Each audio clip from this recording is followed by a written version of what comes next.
Welcome to The Ally Effect with Allyson Blythe, authentically living life your way.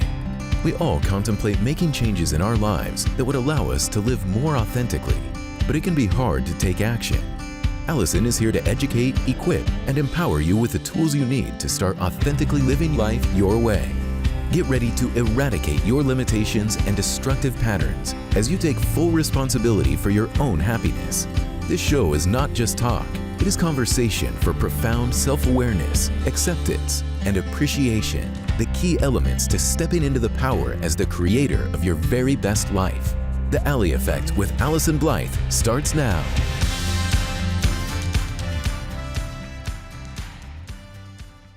Hey everyone, and welcome. You're listening to The Ally Effect, authentically living life your way with me, Allyson Blythe, right here on Transformation Talk Radio.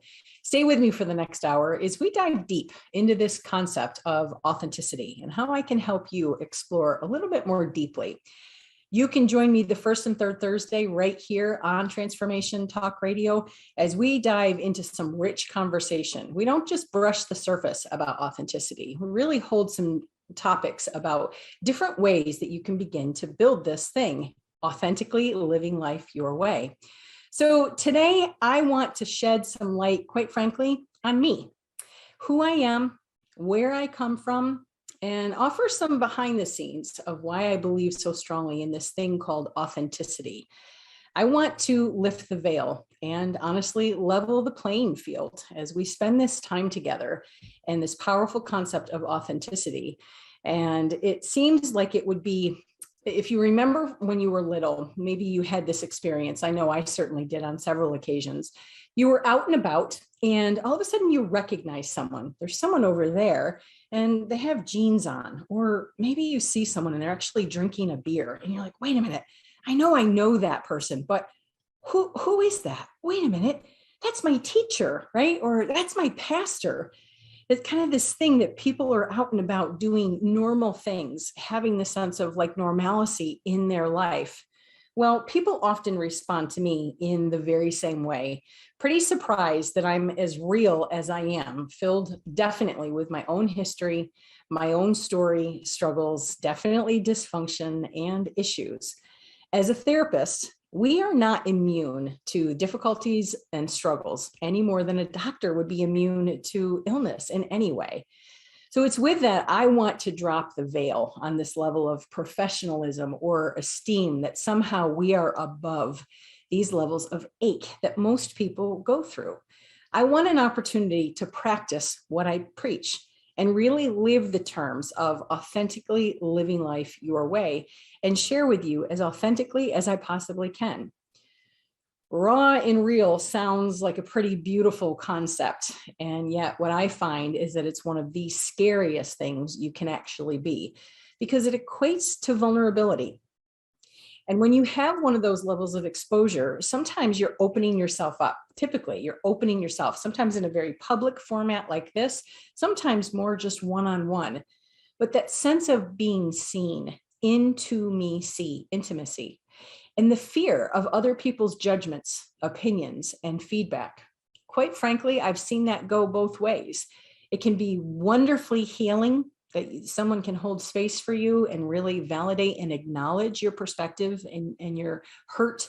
And other times, not so much. It can actually be pretty tragic and add even more shame and humiliation, kind of adding so much more salt to the wound, teaching people to kind of stay pinched off in that sense of authenticity. There is definitely an illusion in this helping industry that we are somehow above dysfunction, hardship, and struggles, that somehow we manage to have it all together. Yeah, not so much. So I will often sit with clients and they will say things like, wait a minute, you deal with this, or you've felt this, or you've had this. And it's just a very firm nod that yes, of course. Yes, I've had that issue too. And I remember one of my very darkest seasons that I had exposed some thought and some circumstances to someone who was very near and dear to me. And her response, talk about adding salt to the wound. Her response was, Allyson, how could you let this happen, right? How could you let this happen? For goodness sake, you do this for a living. Ugh, right? So in those moments of shame and embarrassment and humiliation, someone really, just imagine a dog rubbing their nose in it. Have you had an experience like that where someone you're trying to expose and you're open and you're out there, and then suddenly someone rubs your nose in it, has this element of shame, further blame, or humiliation? Have you learned in lots of different capacities just to resist and block off any level of authenticity? If you think about that lowest rung of the hierarchy of needs, trust versus mistrust, it actually occurs during intimacy. I think that happens all the time in relationships, that we are assessing, can I trust? Is this safe? Or is there anything here that is not safe and I need to mistrust? I know for me, that was one of those moments where I just realized, like, it is not safe to expose. And yet I'm drawn to this principle of authenticity and believe so fully in it, because living behind a curtain is truly no way to live at all. I'm wondering for you, if you've had those moments of exposure in which you revealed yourself. Was it beautiful? Did you have someone who was willing to be able to hold that space? I'm wondering what message you actually received. And if there's a way that, if it was a pain point, if it was a painful message, is there a way that we can try again and practice that? So I want an opportunity to go first in order to kind of expose and allow the veil to be dropped in terms of this having it all together image, which I alluded to last week in trying to always perfect and perform. So I want to start with a quote. Last time I offered "to thine own self be true," and just such a powerful Shakespeare quote. And this quote is actually from Krieg Crippen. And I'm going to read it to you because it's a little bit long, so bear with me. You are being presented with a choice: evolve or remain. If you choose to remain unchanged, you will be presented with the same challenges, the same routine, the same storms, the same situations, until you learn from them, until you love yourself enough to say no more, until you choose change. If you choose to evolve, you will connect with the strength within you. You will explore what lies outside the comfort zone. You will awaken to love. You will become. You will be. You have everything you need. Choose to evolve. Choose love. Whew, Krieg Crippen, right? Like, again, I feel that one almost as much. My hope is that in this space, I can help you to choose to evolve out of those patterns of perfecting and performing, out of kind of living your life for so many other people. Last time I introduced that fun fact about the tattoo. And this is another fun fact that's not really so secret, but I love yoga. It's essential to my life, to my spirit, and definitely to my own mental health. But I'll be honest, it was about 15 years ago when I walked into my very first studio. I think my higher power really kind of stepped in to make this huge intervention in my life, because I won a certificate, and it was a free 30 days to a local yoga studio right here in Florence, Kentucky. And I was terrified. I was horribly overweight. I was very distraught. I was at the end of my rope, inside, outside, right? I was at the height of some of my pain and dysfunction. I was terrified to walk into that yoga studio. But maybe the winner or cheapskate in me, whatever, the bargain deal won out inside of me over the fear. Thank God that happened. I walked into that yoga studio, and I have honestly never looked back. The value of the things I have ever learned on the mat and the way that it translates to movement and experiences and relationships off the mat is wonderfully profound. And I will never also forget that I've since left that studio and moved to a hot yoga studio. And it was one Saturday morning many years ago. And I was at a 75-minute hot yoga class, right? Like, wow, that was a lot in and of itself. But we were trying to move into this pose called the half moon, if any of you yogis might know what I'm referring to. But it's this pretty significant balancing act where you're on one hand and one foot and twisted to the side and all that kind of stuff.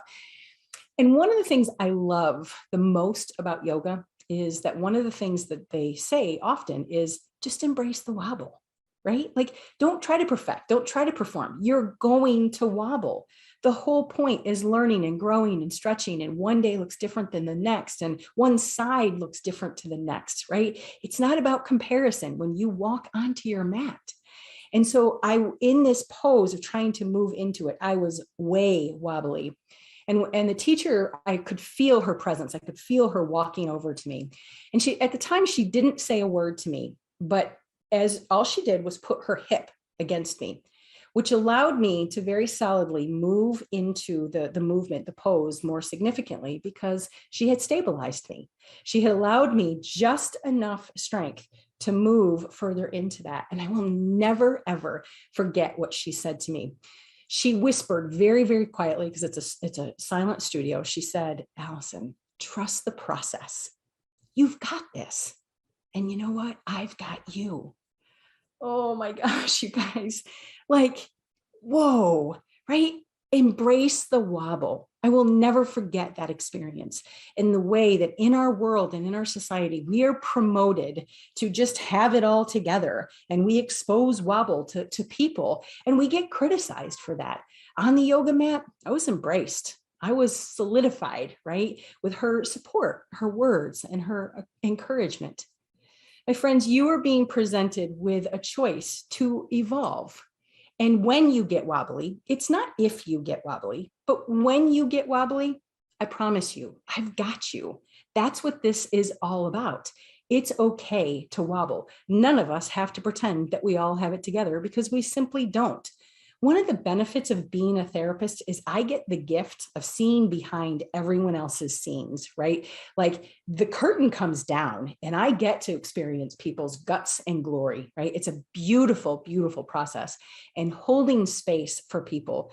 So this is my opportunity. And though I won't go into all of the guts and glory, as I've said a couple times, I want to lift the veil and drop that image of having it all together, even as a therapist. I want to allow you into that space of seeing behind the scenes and kind of reconcile that cognitive dissonance that you actually might have, not only about who I am, but the reality that everyone else out there. Remember, we talked about social media and the image that people create, and actually just the real life facade that so many people are putting on. So I am Allyson Blythe. This is the Ally Effect, authentically living life your way. We're going to take a quick break. And when we come back, I'll do it. I'll drop the behind the scene, offer the behind the scenes, and drop the veil a little bit to help you see a little bit deeper into my world. Stay tuned. We'll be right back.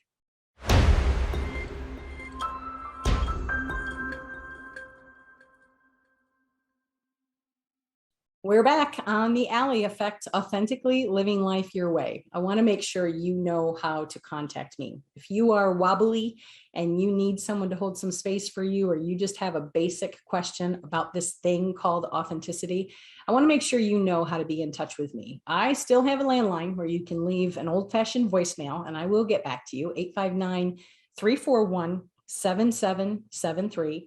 If you want to send me an email, please feel free to do that. I check that pretty consistently. Allyson Blythe at live.com, ALLYSONBLYTHE. And I'm on social media too, Allyson Blythe, life coach. If you want to check out my website and just read a little bit more about me, the courses that I offer, just this material, certainly feel free. That is AllysonBlythe.com.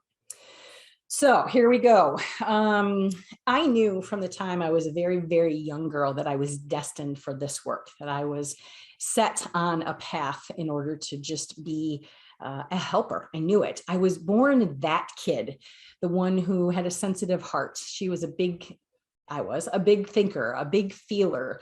I had just a high level of sensitivity. I could experience and understand certain things and energy from people. Now, much later in life, I understand that to be empathic wiring, which we are going to talk about too. I understand now that I was actually an empath. And even at a young age, being in tune to pretty significant things I was always a helper. Stray animals, much to my parents' dismay, I was always bringing them home. Cats, turtles. I don't think I ever brought home a dog. I think I knew my lines. Rabbits, like different types of things, always trying to help. I was rooting for the underdog, no matter what, aligning and being friends with the misfits. And also, much to my parents' dismay, oftentimes bringing home the misfit boys too. Yeah, I'll talk about how that worked out. So understanding that, like, I took that helping concept and it was actually really beautiful. I think it's a very loving, but perhaps maybe very naive element about me. I had this comprehension or this belief system that two halves would make a whole, right? Like this romanticized version of what love really was. I mean, come on, we've got romance novels, we've got fairy tales that get implemented over and over and over for kids who are very, very young. We've got the movies. And you know what? In my generation, that Say Anything movie, the boombox experience, oh my gosh, right? Like if you haven't watched that, you'll know where some of my angst certainly came from, that a romanticized ideal, that it was kind of love that was able to kind of cure and fix and overcome everything. I was a social worker long before I got my degree. I would be up late nights, talking to friends till all hours, talking to them about their problems or their heartaches.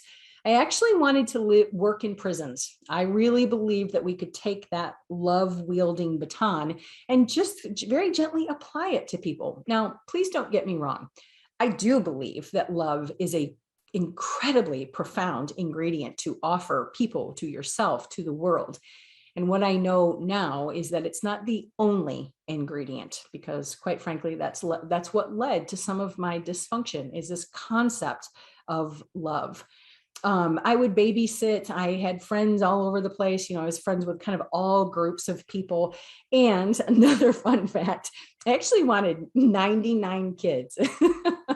I landed at one. The 98 others probably went somewhere else in the world, but like I only had one. But when I was very little, I wanted to have 99 children. Again, just tons of love. I worked at a convenience store in upstate New York for from my high school career all the way through grad school. And I kind of have a hard time thinking about that experience because it was rough. Like, I'm not going to joke, like it was pretty significant. And I had the night shift and I was responsible for taking care of the late night hours of that store. But I had done it for so long that I had actually become part of the community. Those people mattered to me. I knew their names. I knew their families. I knew their struggles. I would often watch them count out their change at different times during the month in order to get enough money for groceries. I would watch them try to dole out their food stamps to try to understand what they could buy and what they couldn't. And talk about cognitive dissonance. As a manager of one of these stores, it was my responsibility to do what they would call facing the store. I was responsible for managing pulling all the things to the front, making sure how the stock was, and checking expiration dates. And part of facing the store is that we were responsible for throwing away, disposing of, down the drain, in the trash, eggs, milk, cheese, meats, you name it. These families were struggling. They didn't have a way to consistently feed their food. Kids I knew, kids that were growing up right before my eyes. I began to run my own little, food bank or soup kitchen, like right out the back doors of that place. And there were many times that I was threatened to be written up. I was threatened to be fired. And I did not care. I couldn't reconcile throwing food away when people were hungry. So I could get on my soapbox about that still to this day. But, that was even probably 16, 17 years old when some of those efforts started. I did internships in inner city schools and soup kitchens and homeless shelters. I worked in residential centers where kiddos did not have the community, the support, the resources, or even the safety to maintain in their own households, right? So kind of the grit and glory of grassroots social work. And I don't know if a lot of people know this about me, but when I first started my career, right out of the gate, I actually did sex offender work. I worked with sex offenders, young, old, male, female, adolescents, you name it. I ran and was in charge of assessments and court evaluations and all kinds of things. even with the sex offender population. And I did that work and was excellent at that work until I simply couldn't do it anymore. Just became too much, right? But what it allowed me to realize is that no matter what people's behavior, I can tend to always see into their heart and understand what made them tick. I don't have to agree with what made them tick. I don't have to agree with what it is that they actually did, but really holding space and treatment for even that level of population and the way that people would kind of judge that or have shocked reactions to that. Those skills offered a beautiful career that honestly has helped me and helped thousands of other people. I've been launched into a career with that soft, tender, gentle heart. And it's been amazing for me. Over 30 years, I have been practicing social work and some life coaching too. The issue, though, is that when you take all of those professional skills and you're really good at it in work, and then you bring them into your personal life and you try to wield that same love baton and the helping mentality into your personal life, I would imagine a principal shouldn't principal at home, right? A manager probably shouldn't manage at home, and an officer probably shouldn't police at home, right? Like there's professional skills and there's personal skills. I took that same helping mentality and it allowed my heart to lead into many different life experiences and relationships. That's not all bad. It's actually been incredibly beautiful. I will still root for the underdog. I still have the ability and the space to hold for people who are in pain, who make decisions that are less than ideal. And yet kind of understanding that nowhere is there a relationship manual. Nowhere, right? Like we've got all kinds of books and resources and things, but there's never a concrete do and don't element that we learn from the time that we're very little. We are rarely taught about healthy relationship skills. And yet relationship is the fundamental level of every single thing we do. Okay. So I would wonder, as you kind of review your history and you look at some of your patterns, what's the energy you bring into relationship? I would question for you too, what's the health of your relationship? Last time we were kind of putting on a range. What's your range of authenticity? What's the range of your health, the health of your relationships? Would you note them to be really high and pretty successful and happy? Awesome, fantastic. My hope is that you can continue to build in terms of that authenticity. I wonder, what is it that was role modeled for you? I know that there was not a lot of healthy role models in my life for things like love, intimacy, connection, communication, right? So I wonder, as we move further into this process, I wonder for you, are you at a place where you are ready to evolve? Are you ready to embrace some change? And so as you think about that, what would that look like? Can you create a picture of what choosing evolving would actually look like? Are you really ready to do it differently? Because when it comes to authenticity, remember the exposure. I will not lie, there's a risk factor. Hopefully not here, right? Like we're not going to offer the risk factor here. This is why I'm offering this material, is because I want people to know and have community in order to do it safely. But are you ready to stand in the face? I think Brene Brown calls it like getting into the arena. Are you ready to get in the arena with me as we really practice this idea of authenticity and dropping the veil, not only in my life, but in yours too? As you start to look at the theme or the motive behind your relationships, how healthy would you gauge them to be? Just a little food for thought. All right. So I'm Allyson Blythe. This is the Ally Effect, authentically living life your way. When we come back, I'm going to talk a little bit more about my history and offer some more behind the scenes. Stay tuned. We'll be right back.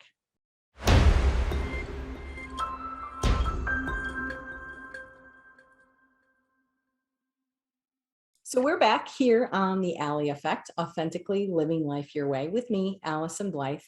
Today, I'm sharing, quite frankly, about myself, my story, and helping you try to understand a little bit about where I'm coming from in this journey of authenticity. and to understand why I'm so incredibly I'm so incredibly excited about the topic, that it's not just a concept to me. It's actually something that matters greatly to me in helping not only me live that way, but the people that I companion with in my practice. So the good news is that after 25 years, and that number seems to be growing, I might have to recalculate at some point, but there isn't much I haven't heard. Remember, I talked a lot about this idea of sex offender work and people sharing their deepest levels of shame, humiliation, secrecy, and the other side of that, people coming in to celebrate and acknowledge their greatest successes. The other week, I sat with a client and she literally was moving out of the country, right? And just embracing this lifelong dream. And month after month, we helped kind of work on this thing. And she's off, right? Watching things like that, I mean, I just get chills. It's such a beautiful process. And I also know that if my walls had ears, I'm sure they could tell some stories and probably write a book of their own. There's a lot of stuff that people have going on inside that they have absolutely they don't expose, right? We talked last time about social media, and nowadays, even from the filters and the way you can crop and all these other elements of how people try to present themselves. Well, this is my opportunity to not do that at all, because yes, I have a degree on the wall. I have letters behind my name. I have a certification. I have been in practice for more than half of my life.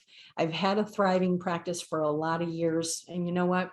Nothing in the entire scholastic training world would have ever prepared me for my personal life, for all of the things I was about to face as I took that wielding love baton into my relationships. I really do believe that life is a powerful teacher. I believe that. And I think that life often tries to get us to go in certain directions. And whether you call it God, Holy Spirit, Source, Buddha, a tree, I don't really care. But I believe that oftentimes spiritually, we're being led in a certain direction. And it was really only because of that, I think, the spiritual walk, that's part of me getting to a yoga mat, because there was no amount of study that could have ever prepared me for the season that I was going to go through. And it was quite a long season, literally sometimes facing life or death circumstances in my own personal life. Maybe it's because I've gotten a degree from the School of Hard Knocks, some may call it. I get that. And I think it's part of what empowers me to be able to hold space for people and not just say, yeah, I read that in a book somewhere, or Google last night came up, right? Like I can go, I get it. I've got you, right? This awareness that would I have liked to have come through life unscathed? Maybe in the moment, right? But honestly, this awareness that these are the things, it's like testing your muscles. It's like building this physique, right? That this personal physique of being able to get in and actually have worked from the guts of life, right? So as a social worker, I have to do this thing called a CV. It's called a curriculum vitae. I don't know if I would imagine other industries have that. I've only known one industry, but it's it's your degree, it's your courses, your certifications, all to document your level of professionalism. So every time, and by now mine is literally like pages thick, an opportunity for me to kind of declare and document all of the training that I've had.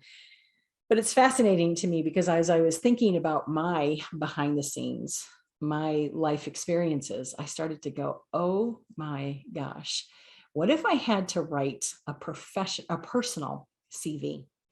What if on those same pages, I actually had to document what life has taught me, what my relationships or my dysfunction and my heartache has actually schooled me in? So I made a list, and it's somewhat humorous, but then I'm also like, dang, there's a lot here. If you needed to come in and talk to me about being an empath, being born that kid as the sensitive one who always kind of walked around. I mean, my book's called Misunderstood, for goodness sake, right? Like if you need to talk to me about this element of being misunderstood, sensitive, and in tune with energy and things like that, absolutely. The sense of really never fitting in and understanding like kind of what's wrong with you. Yeah, I certainly have some experience with that. If you want to talk to me about organized religion and kind of the implementing that does to your spirit, and not right or wrong, but just kind of having conversation to help you understand the things that you were taught from a very early age. And then maybe journeying into your own authentic spiritual path. Yeah, it's been quite a process of mine. If you need to talk to me about being overweight, remember I said I walked into that yoga studio very overweight, incredibly overweight, body image issues, using exercise or food to cope. Yeah, completely. That would definitely be on my CV. If you want to talk to me about dating violence and the reality of how, even as a young teen, how that can impact a spirit or a belief system. If you want to talk to me about being a victim of a crime and the lack of justice in our society, yep, I can talk to you all day about that. How about addiction? Yours, someone who you love, and addiction really of any type. Food, alcohol, pills, diet and exercise, right? Maybe you have experienced, maybe you yourself with chronic illness, or perhaps someone that you care about has a chronic illness, and you have found yourself in the position of being a caretaker to really help and manage and escort and soothe someone who has chronic illness. If you need to talk about the reality of being married and what that's like, yep. If you need to talk about being single, then there too. If you want to talk to me about divorce, if you want to really shed some stereotypes or face stereotypes, try being a divorce therapist and stand in the face of what people think and what people say, sometimes right to your face, right? Whew, our world, right? If you need to talk to me about being a single parent and what that's like to raise kiddos as a single responsibility, maybe there's issues of codependency that you have been up against. I can completely understand that. Having a misguided sense of what love looked like and how it needed to show up. It's the essence of why I wrote Misunderstood. Maybe you have been affected, and my hope is that you certainly have not, but maybe you have been affected by this thing called parental alienation and the way that will slaughter a family. Maybe you've been connected to an addict or perhaps even a narcissist. It is a reality in our world. There's a term called ACOA, and that stands for Adult Children of Alcoholics, or COA, Children of Alcoholics. Perhaps that's something that you're recognizing, like you're just struggling to get life to work. And this realization that perhaps you or someone that you really love has been affected by this thing called addiction. Maybe we need to talk about being a generation's worth of family disease of addiction.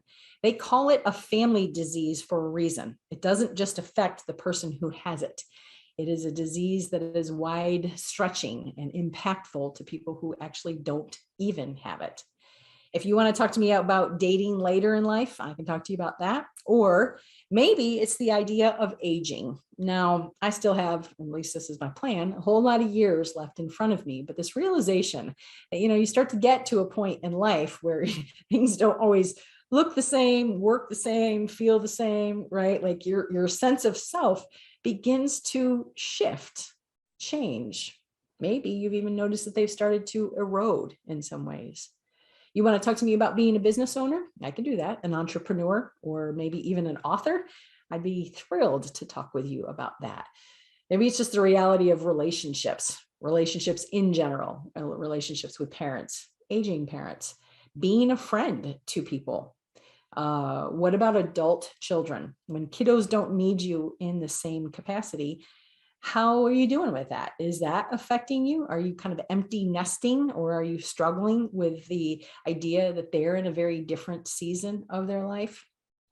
I shared about my courage to walk into that yoga studio and the way that it transformed my life. And one of the things I also did as a therapist, of course, I've gotten therapy, right? I think it helps us be healthier and a better perspective. But when life is falling apart, you should probably get yourself to a therapist's office, right? And so I did that. And I will also never forget her encouragement to walk into the walls of a recovery meeting, the 12 steps, And for me, it was the 12 steps of Al-Anon. For other people, it's AA. For other people, it's OA, Overeaters Anonymous. But for me, it was the journey of Al-Anon in working the 12 steps, where my personal recovery was able to begin. Just like walking into that yoga studio, I was terrified, horrifically distraught, overwhelmed, and probably in some of the greatest pain I have ever been. But you want to talk about Wobble. I mean, people there who held space for the pain, the anguish, the turmoil, the destruction that happens in the family disease of addiction. Most people had no idea. I would go to work and I would hold space for people, their hard truths, and be compassionate and loving and firm and accountable. And I'd be all these different things. And the truth that almost no one really knew is that my life was riddled with hardship, turmoil, and certainly trauma. I had so much dysfunction and so much devastation from all of this, both sides of it, codependency, addiction, all of it, chronic illness, everything. Because I had applied that level of kindness, love, and helping to most of my relationships, I had kind of found myself lost in these patterns of what probably healthy people would look at as fixing, managing, rescuing, probably very codependent, right? That was the way that I was trying to wield this love baton. I did not have boundaries. I did not have a healthy understanding of relationships in spite of an extensive professional curriculum vitae. What I tried to do is just try harder and harder and harder to fix, save, and rescue people who, quite frankly, had no interest or business being saved, right? I knew the social rules. I know all the things to say and the ways to behave, all of the ways to be really polite about things. But that childhood belief, that naive nature that two halves become a whole, was completely shattered and totally blown out of the water. And though I would go to work every single day and hold this powerful space for people, my world was totally crumbling. And there is a reason they call it a family disease. It does affect people. And if you in any capacity have been affected by yours or anyone else's, I would encourage you to reach out for that hand of help, whether it be AA, OA. If you want to contact me or get on a website or whatever. There wasn't a single corner of my life that hadn't been touched by some form of dysfunction. And it was much of the stuff that my clients were coming in to talk to me about. And the good news is that all of those painful experiences really did offer me a wide array of being able to sit with people, hold space with them. And I realized that both in yoga and Al-Anon, I had the opportunity to evolve or stay the same. It's that point of readiness. And I wonder for you, are you ready? That readiness point propelled me into years of recovery. I'm still active in recovery, hard work, and honestly, some terribly hard decisions. I came to the point because of that readiness and those support systems of Al-Anon, of yoga, of a community of people where I had to make some hard choices and face those realities and really rework my entire understanding of relationships. I will not lie, the process of evolving can be incredibly challenging. Changing the dance you dance with people can escalate you into levels of pain you've really never known. And at times, maybe staying the same would have been easier, but readiness propelled me into that. Are you ready?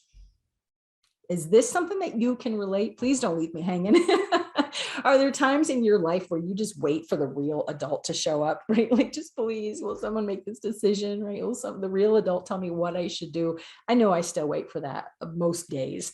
Do you have a story of readiness, a story of your own personal awakening where you were finding your path, or are you someone who's still searching? I want to hear your story. I want to know what the struggle is for you to see how we can help you authentically live your life. Was there a situation that absolutely brought out the worst level of pain, the worst level of your dysfunction that has now, years later, turned out to be your biggest lesson, or are you still in the midst of that?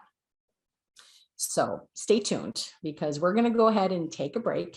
And I want to offer my contact information one more time. My website's AllysonBlythe.com and it's 859-341-7773. If you want to follow me on social media, it's Allyson Blythe, Life Coach. I am Allyson Blythe, and this is the Ally Effect, authentically living life your way. We're going to take a quick break and then reveal just a little bit more before we end for the day. Stay tuned.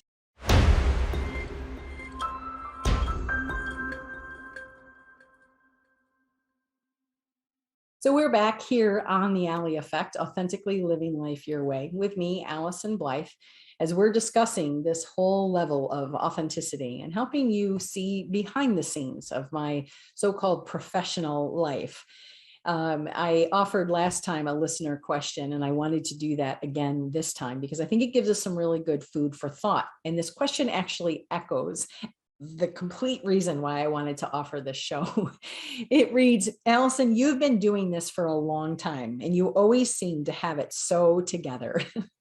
How did you do it? Right? Like, oh, yeah. And here we are today, front and center, to let you know that's actually really not the truth. That was so much of the facade I had been building just for my own survival purposes, right? Not trying to deceive or anyone in any way, but it was survival of trying to get through the day.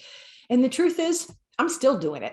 Trying to launch this show and being as authentic as I possibly could was totally a struggle, right? Like, what are people going to think? And what are people going to say? And is this going to be safe? And what am I going to do? Like this tendency to kind of overthink out of fear of that vulnerability. I'm still trying to practice this walk of authenticity. The other thing I know is the community and resources. I shared about the powerful community of yoga and being able to move my body, movement, breath, people who I love, transformation off and on the mat. I would wonder for you, what is your practice for movement and for breath, for introflexion? And where are you with some of that? I don't think change just happens like that. I don't think it comes from the outside. Who are your support systems? Are you in need of a program like Al-Anon or OA or AA? There is a phrase in Al-Anon that they call ODAT, and that stands for 1 day at a time. And I believe that life really does boil down to a series of right nows, just right now, right? 1 day, one moment, one next day, like taking it. If I thought about where I was going to be 15 years ago, if I thought about all this journey, I couldn't have done it. Right? I had to take it 1 day at a time. And sometimes I even needed to narrow it from there, one moment at a time, one conversation at a time, to stay as present as I possibly could be, which is why something like meditation and yoga was so incredibly helpful. If you've ever worked with me or we've done work in any different capacity, you know I am going to tell you pen to paper, right? I believe fully, people will tell me all the time, I don't know how to journal. Like, to me, journaling is like your puke bucket. It's just your opportunity. And I don't care if it's scribbles or words or pictures or paragraphs, proper punctuation. I don't care about any of that. I wonder for you, if you're willing, like, how did I do this journaling? Truly notebook upon notebook upon notebook that is just meant to be my dumping ground, which really promotes a level of self-discovery and self-awareness, which is one of the tools I talk about. And then also just being real and being willing to take a risk. I got to the point where I couldn't fake it anymore, right? Like things were crumbling all around me. I had to show up to those places just as real as I possibly could. And the other awareness is that's been an ongoing practice. So for you, how real are you showing up with people? So what I would recommend again is just this awareness that it's an ongoing process. Building a community with support resources, tools, and people. Who are your people? And are you leaning into them? Just like that yoga teacher allowed me to lean into her to stabilize. Who are you leaning into? Are you taking things years at a time, trying to manage the outcomes? Or are you willing to just take it one little step at a time? What are you doing for self-reflection and self-awareness? And then how are you doing? Grade yourself, right? Where are you on that range of just being real about things? So my tips, my hot tips for the week for you to really try to digest is really this idea of learning to embrace the wobble. When you notice yourself kind of going to this level of motion or uncertainty, embrace it. Okay, it's fine. We're all wobbly in life. Every day you have a choice to evolve or remain the same. How can I help you evolve? Is there an element where you can just commit to taking one small action? Walking into that studio, I never had to go back. I just happened to fall in love, right? And so one small action of courage. In Misunderstood, I write about the SOS, the sense of self toolbox. And in that, I offer tools at the very end of the book. There's 2 tools I want to emphasize as we talk about this concept of dropping the veil and showing up real. It's the idea of self-define. I had to rewrite my understanding of what relationships were really, redefine love, redefine relationships, and even the concept of healthy. And you know what else I had to do? Take self-responsibility. It's easy to blame in life. He did, she did, my parents never. Okay. It's important to put those pieces together. And at the same time, my friend, are you evolving? Are you willing to take responsibility for things? I want to know your story. If you've ever had the courage to actually put it down, would you ever write a personal curriculum vitae? Identify what are the things that you faced? What are the challenges? What are the growth opportunities? What are the trainings that you got? If it's worth living, it's worth your attention completely. If you need some help evolving, if a book like Misunderstood, Rewriting the Rules of Dignity and Self-Respect would be helpful to you, please be in touch. If you've got some questions or ways that I can support you even more to help you embrace the wobble, you know how to be in touch with me. AllysonBlythe.com, or an email is always the best, AllysonBlythe@live.com. And talk about one day at a time. If you just want a little media boost every day, Allyson Blythe, life coach. So there you have it. There's the exposure, right? Dropping the veil. I want to thank you so much for holding this space for me and tuning in to the Ally Effect, authentically living life your way, and allowing me the opportunity to practice what I preach so much. You can join me the first and third Thursday right here every single month, 1 o'clock Central Time, 4 o'clock Eastern Standard Time. And the next time on the Ally Effects, I'll talk about another topic that helps us embrace this idea of the wobble and enduring this level of authentically living life your way. Thanks, everybody. Thanks for tuning in to the Ally Effect with Allyson Blythe. The moment you decide to take control of your own well-being, you start the journey of authenticity. Tune in next time for more empowering conversations and practical tools to help you shed your fear, worry, comparison, and less than beliefs.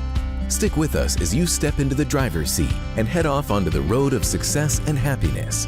Your best life awaits.